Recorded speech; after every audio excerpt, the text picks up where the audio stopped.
So good afternoon. The first question for today's class is a ball dropped from certain height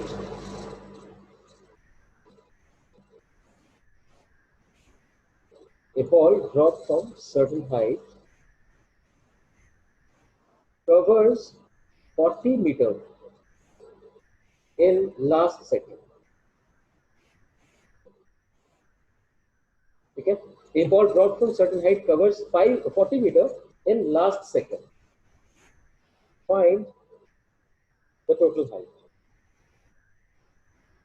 Find total height. G आपको 10 consider करना है. 10 meter per second square.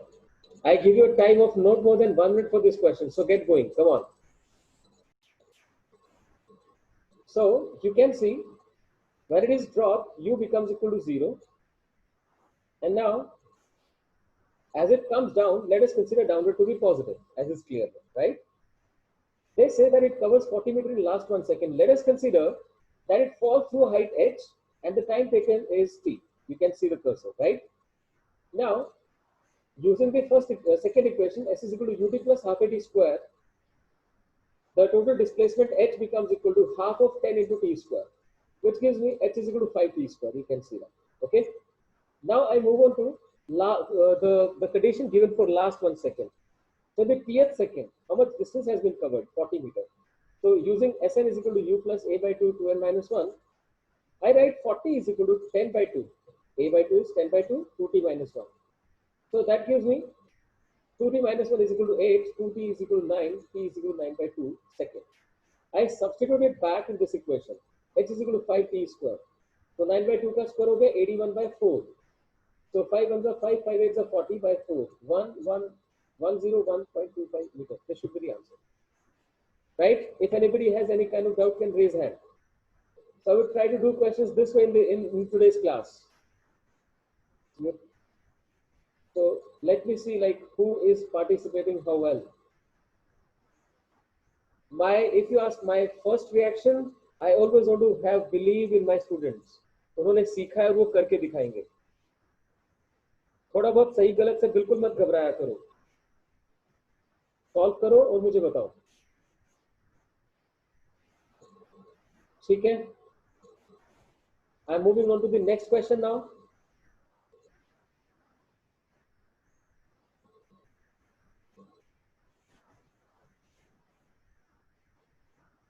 Gitel, why so late? Try not to be late in the class.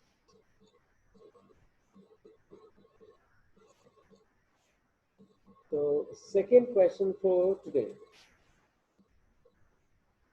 इसी type का एक question देता हूं because I want आपको perfection आनी चाहिए. अब देखता हूं कौन कौन बताएगा. A ball covers say 20 meter in last 1 second. 1 second when dropped from certain height. When dropped from certain height. Right? Yes, Agam? Excuse me, sir. Yeah. तो जो वो मैंने लास्ट क्वेश्चन करा था ना उसमें पहले मैंने s तो 5t स्क्वायर निकाल लिया था. ठीक है बिल्कुल ये आ गया. उसके बाद जो वो छोटे वाला डिस्टेंस है ना जो s1 उसको मैंने s1 कंसीडर करा था लास्ट सेकंड में जो इतना हुआ था. तो वो t-1 था. एक मतलब t-1 हो गया एक तरह से. t-1 नहीं बोलोगे आप इसको.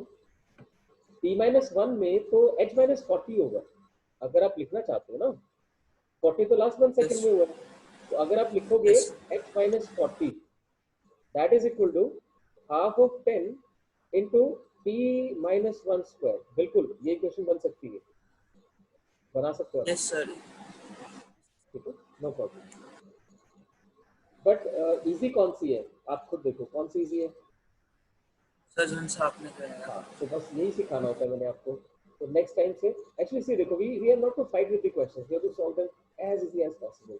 That's why I have to do so much of practice with the students. ताकि आप इजी मेथड समझ सकें। तो अभी सेकंड क्वेश्चन में फटाफट, let's see, it is going to be boys versus girls, okay? Let's see who wins, boys or girls. A ball covers 20 meters in last 1 second when dropped from certain height. What's the total height? इस बार दोनों चीजें पूछते हैं. What's total height and time taken? Total time taken by the ball. Come on. You can again take g is equal to 10 meter per second square. I shall wait for your response. Fine, just see what it was. We can consider that the height is h and the time taken is t, right? Now, the time t is taken to cover h height completely. Considering vertically downward to be positive, I can use s is equal to ut plus half a t square. So, जो मैंने अभी किया, this is the way you're going to solve the objective question. सीधा लिखेंगे h is equal to half 10t square, h is equal to 5t square. Then, using Sn is equal to u plus a by 2 into 2n minus 1, I'll go with 20 is equal to half of 10 into 2t minus 1. So that gives me 2t minus 1 is equal to 4. So 2t is equal to 5. This leads to t being equal to 5 by 2. That is 2.5 seconds. Or simply 5 by 2 seconds. I need to substitute it here to get the value of h. H becomes equal to 5 into 5 by 2 square, that is 25 by 4. It becomes 125 by 4. 4 3s are 12, 4 1s are 4.25 meter. So that should come out to be the answer. Okay? ठीक है, सबको समझ में आ रहा है? अरे कुणाल, शिखर मैंने आपको पहले ही बोला कि आप कहीं मिस आउट हो गए हो. शुरू में बहुत अच्छा रिस्पांस दे रहे थे. कोई अगर प्रॉब्लम है तो उसे सॉर्ट आउट करो माय डियर. और शाश्वत, अब आपको भी क्लास में टाइम हो गया. I want to see you, है ना? हैंड रेज चाहिए मुझे. राघव, अगर नेट की प्रॉब्लम है तो my dear get it sorted quickly. Nishchay Bhalla, Kunal, बार बार बोल रहा हूँ मैं भी जो क्वेश्चंस दे रहा हूँ मुझे उसमें रिस्पांस चाहिए. हाँ धनंजय, आप बोलो, कुछ कहना चाहते हो? Speak up. My next question, that is third one. See, there is a tab somewhere. I think we have done this kind of question earlier as well, but still, I would like to see what's your response for this. There's a tab, और उस tab से water droplets नीचे गिर रहे हैं. ठीक है? I know I'm not promised to that, but now it's okay. तो इससे water droplets नीचे गिर रही हैं. उन water droplets में कुछ condition given है. पहले तो मैं आपको बताऊं क्वेश्चन करवाने से पहले कि आपको जैसे मैं बोलूं कि वाटर ड्रॉपलेट्स नीचे गिरे तो एक विजुअलाइजेशन हो जाना चाहिए. दैट विजुअलाइजेशन इज कि अच्छा एक ड्रॉप, दूसरी ड्रॉप, अब थर्ड ड्रॉप जो बनाऊंगा क्या वो इक्वल डिस्टेंस पे बनाऊंगा? कोई बताएगा मुझे? ड्रॉप्स नीचे फॉल कर रही हैं. फर्स्ट 2 ड्रॉप्स के बीच में सपोज मैंने डिस्टेंस x बनाया, तो नेक्स्ट 2 ड्रॉप्स के बीच में मुझे कितना बनाना है? Raise hand to tell me what distance should I show. या two people have raised hand. Daniel Dhananjay, चल धनंजय तेरे को एक चांस और देता हूँ, बोल धनंजय, इफ यू कैन. नहीं, अभी आवाज नहीं आ रही धनंजय आपकी. डेनी आप बोलो. Sir 3x. Exactly, very good. आपको बताया था when objects drop down the ratio of distances covered in successive equal times is what? X 3x, 1:3:5 and so on. 1:3:5 and so on. तो वही ध्यान रखना होता है. इसके बाद जब जाऊंगा तो नीचे 5x आ जाएगा. ये वो नॉलेज थी जो किसी भी स्टूडेंट को क्वेश्चन करने से पहले होनी ही चाहिए. जैसे ही किसी भी ड्रॉप का क्वेश्चन आ गया, टैप का क्वेश्चन आ गया, तो ये चीज तो हमें पहले से पता होनी ही चाहिए. ठीक है, बट देखते हैं इसकी जरूरत भी पड़ेगी कि नहीं पड़ेगी. My question is, लिखे जरा. Water drops are falling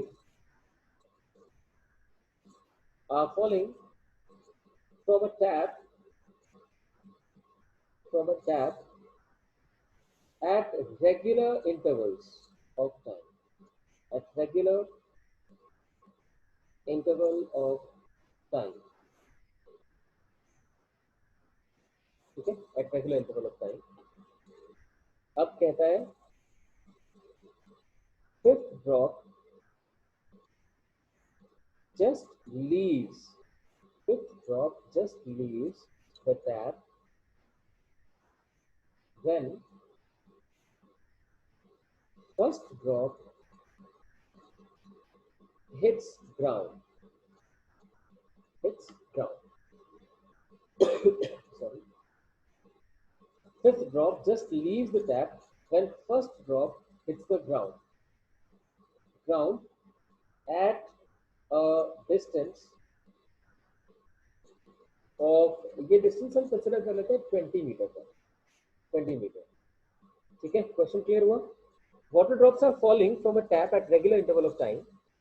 Fifth drop, just leaves the tap when first drop hits the ground at a distance of 20 meter. Fine. अब पूछना क्या चाहता है? दो चीजें बतानी है. Time interval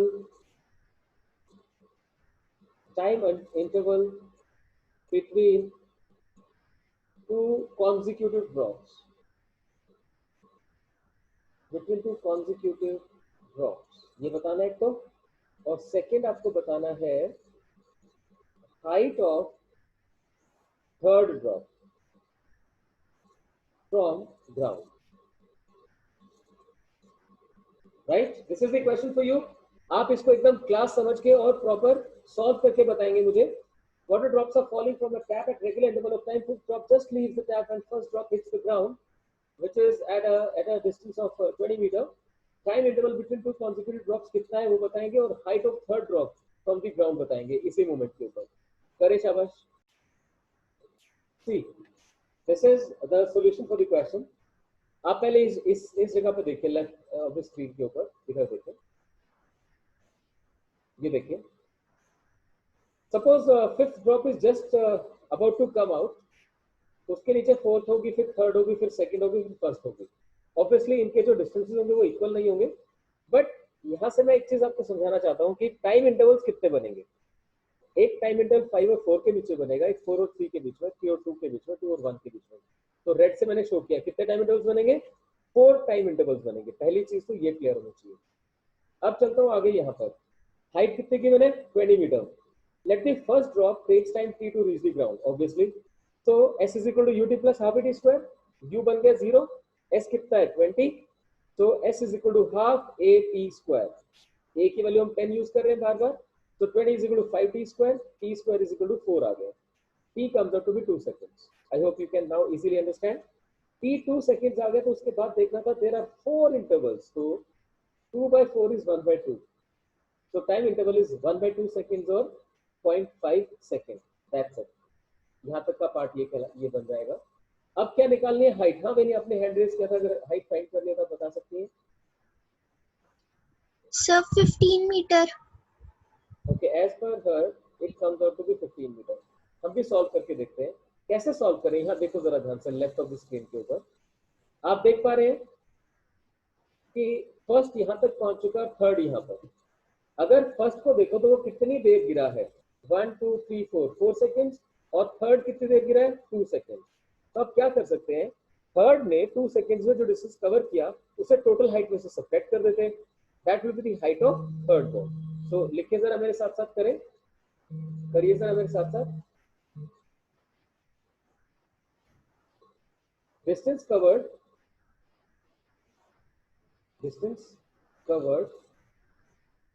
in 2 seconds is equal to, सीधा आप हाफ gt स्क्वायर करेंगे, half of g into T square. 2 का स्क्वायर कितना हो गया, इन 2 सेकेंड हो क्या, नहीं सॉरी 2 सेकेंड नहीं, 1 सेकेंड. 2 इंटरवल्स थे ना, so 2 intervals of half second each gives me 1 second. So in 1 second, I hope you can understand. Third drop has fallen, यहाँ लिख देता हूँ. Third drop has fallen for 1 second. Okay, for 1 second. So half of a t square. So that gives me 5 meter. It has fallen for 5 meter. और total height कितनी थी, 20. So height above ground. Ground से ऊपर उसकी height कितनी रह गई, 20 minus 5, that's equal to 15 meter. So very good, Veni. 15 meter is the right answer. बहुत बढ़िया, शाबाश. So this is the solution in front of you. Really, do you want to say anything else? Yes sir. Sir ये मैंने ऐसे नहीं करा था. Ratio से किया था? Yes sir. X ratio 3x से करा था. वैसे वैसे सही है. हाँ बिल्कुल सही है, मैं भी वो बता देता हूँ, कोई प्रॉब्लम नहीं है. वेनी ने क्या यूज किया, देखो मैं यहाँ पे ही डायग्राम बना देता हूँ. जैसे आपने देखा ना, ये 5th ड्रॉप है, एक्चुअली ये 4th ड्रॉप है, फिर ये 3rd ड्रॉप है, और इससे नीचे फिर 5x कंसिडर करोगे तो ये कौन सी होगी, 2nd ड्रॉप. फिर और नीचे कंसिडर करोगे तो ये बनेगा 7x, और ये बन जाएगी 1st ड्रॉप.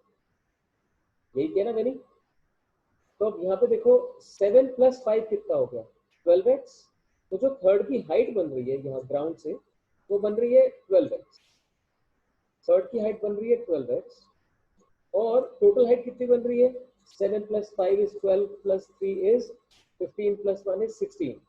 टोटल हाइट थी 16x, और इसकी हाइट बनी 12x, और एक्चुअली में टोटल हाइट कितनी है, 20 metre.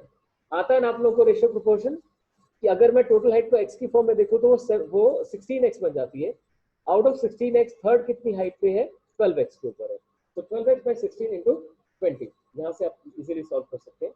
4 3s are 4 4s are and 4 5s are 5 3s are 15 metre. तो मेरी आपने ये सॉल्व किया, this is excellent, very good.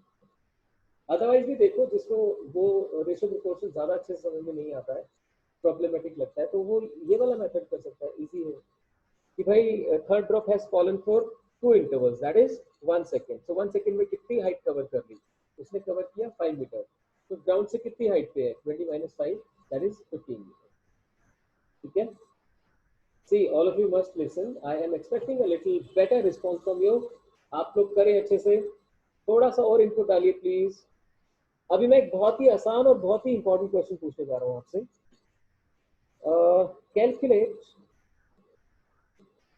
calculate the distance covered by an object